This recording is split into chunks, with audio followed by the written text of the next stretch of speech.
अधिक मास एकादशी व्रत कथा, जिसका नाम परमा एकादशी भी है। इसकी कथा आज आपको श्रवण कराने वाले हैं। जय महाकाल दोस्तों, आपका स्वागत है वाईटी पंडित जी चैनल पर।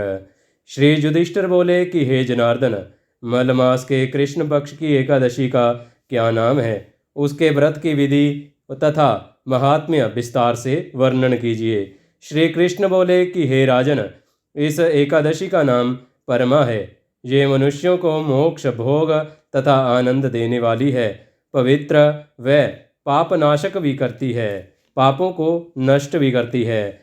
शुक्ल पक्ष की एकादशी के समान ही इसकी विधि है। जैसे पिछली वीडियो में आपको इसकी विधि भी बताई थी, वही इसकी विधि है।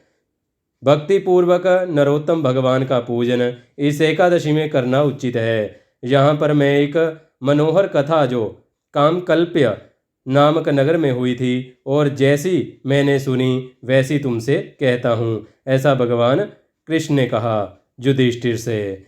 इस नगर में सुमेध नाम का एक अत्यंत धर्मात्मा ब्राह्मण रहता था। इसकी स्त्री भी अत्यंत पतिव्रता थी, परंतु भाग्यवश वे अत्यंत दरिद्री थे। अनेक मनुष्यों से भिक्षा मांगने पर भी उनको भिक्षा नहीं मिलती थी। इस कारण भली प्रकार भोजन, वस्त्र और रहने को स्थान तक भी नहीं मिलता था। उनकी स्त्री अपने पति के साथ अत्यंत कठिनता से जीवन निर्वाह किया करती थी। कई दिन वह केवल उपवास ही कर लेते थे। उसकी पतिव्रता स्त्री स्वयं भूखी रहकर भी अतिथि सत्कार अवश्य करती थी, मगर अपने मुख कमल पर कभी मालिन्यता नहीं आने देती थी। साथ ही अपने पति से कभी किसी वस्तु की याचना नहीं करती। यद्यपि उसका शरीर दिन प्रतिदिन दुर्बल होता जाता, इस प्रकार अपनी स्त्री के साथ दुर्बल शरीर एवं घर में अन्न का अभाव देखकर वह सुमेध ब्राह्मण एक दिन अपनी स्त्री से कहने लगा कि हे प्रिय, यदि मैं किसी श्रेष्ठ मनुष्य से धन मांगता हूँ तो मुझको कोई कुछ नहीं देता। मैं क्या करूँ, कहाँ जाऊँ?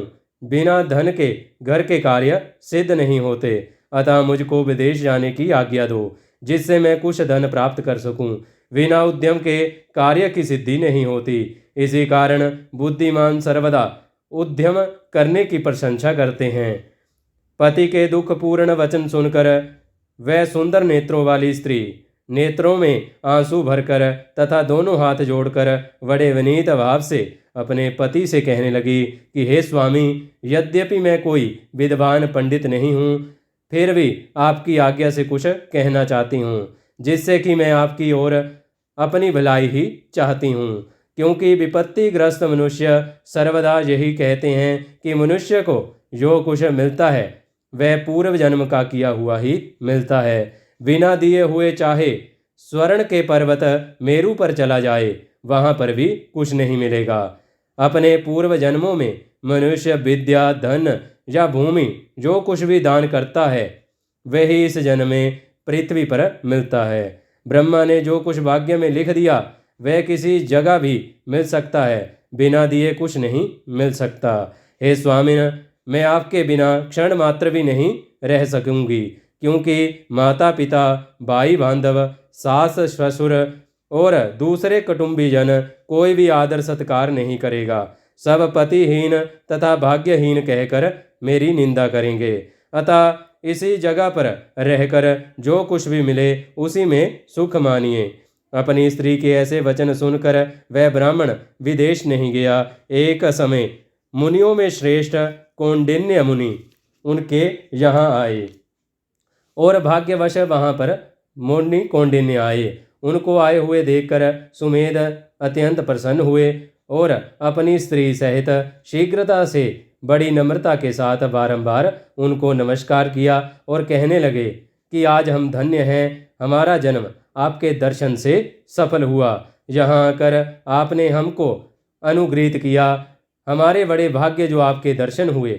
ऐसा कहकर सुंदर आसन देकर मुनि की पूजा की और श्रद्धा के साथ मुनि को भोजन कराया। उस श्रेष्ठ पतिव्रता स्त्री ने मुनि से पूछा कि हे महाराज, दरिद्रता का नाश कैसे होता है?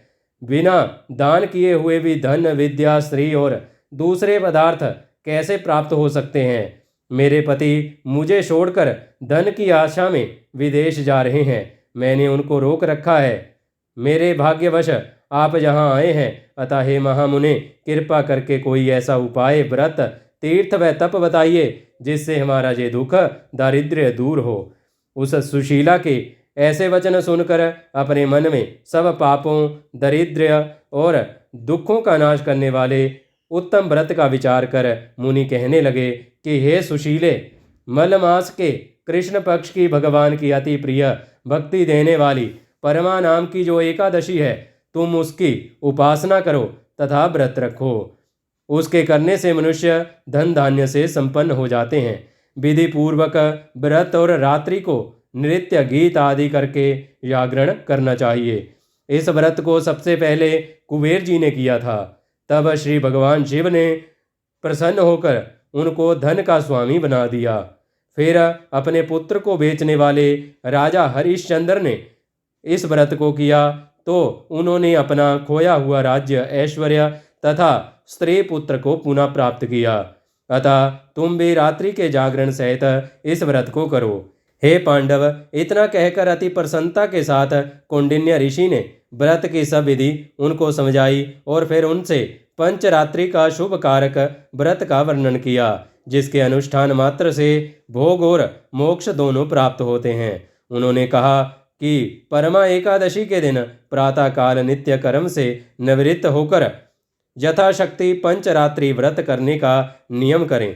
जो प्रातः काल स्नान करके 5 दिन पर्यंत निराहार रहता है, वह अपने माता पिता तथा स्त्री सहित विष्णु लोक को जाता है। जिन्होंने 5 दिनों तक स्नान आदि करके विधि पूर्वक ब्राह्मण भोजन कराया, उसने देवता, मनुष्य, राक्षसों सहित सबको भोजन करा दिया।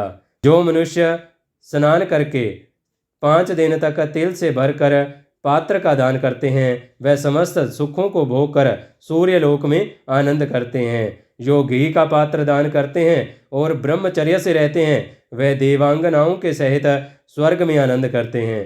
कौंडिन्य ऋषि कहने लगे कि हे सुशीले, तुम भी अपने पति सहित इस व्रत को करो।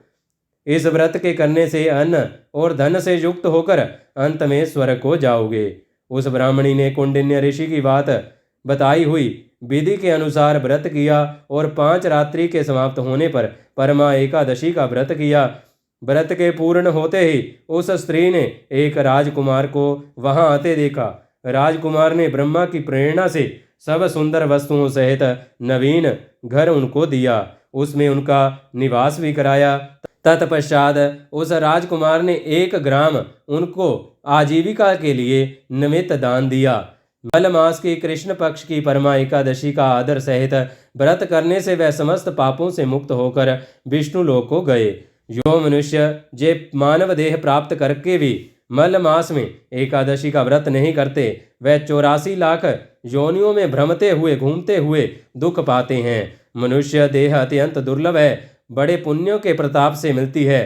कृष्ण भगवान द्वारा किए हुए इस महात्म्य को सुनकर राजा युधिष्ठिर ने अपनी पत्नी तथा भाइयों सहित एकादशी के व्रत को किया और अनेकों भोगों को भोग कर अंत समय में भगवान विष्णु के वैकुंठ लोक को गए। सूत जी कहते हैं कि और जो भी कोई मनुष्य मल मास की एकादशी को विधि पूर्वक और श्रद्धा से पंचरात्रि का व्रत करेगा, वह इंद्र के समान भोगों को भोग कर अंत में तीनों लोकों में वंदित होकर विष्णु लोक को प्राप्त होगा। ओम अच्युतम केशवम श्रीराम नारायणम कृष्ण दामोदरम श्रीवासुदेवम हरिम श्रीधरम माधवम श्रीगोपिका वल्लभम जानकी नायकम श्रीरामचंद्रम भजे राधिका नायकम श्री कृष्ण चंद्रम भजे। इस वीडियो में इतना ही। अगर आपके कोई विचार अथवा सुझाव है तो कमेंट सेक्शन में ज़रूर लिखिए और वीडियो को लाइक और शेयर कीजिए, चैनल को सब्सक्राइब कीजिए। धन्यवाद। जय महाकाल।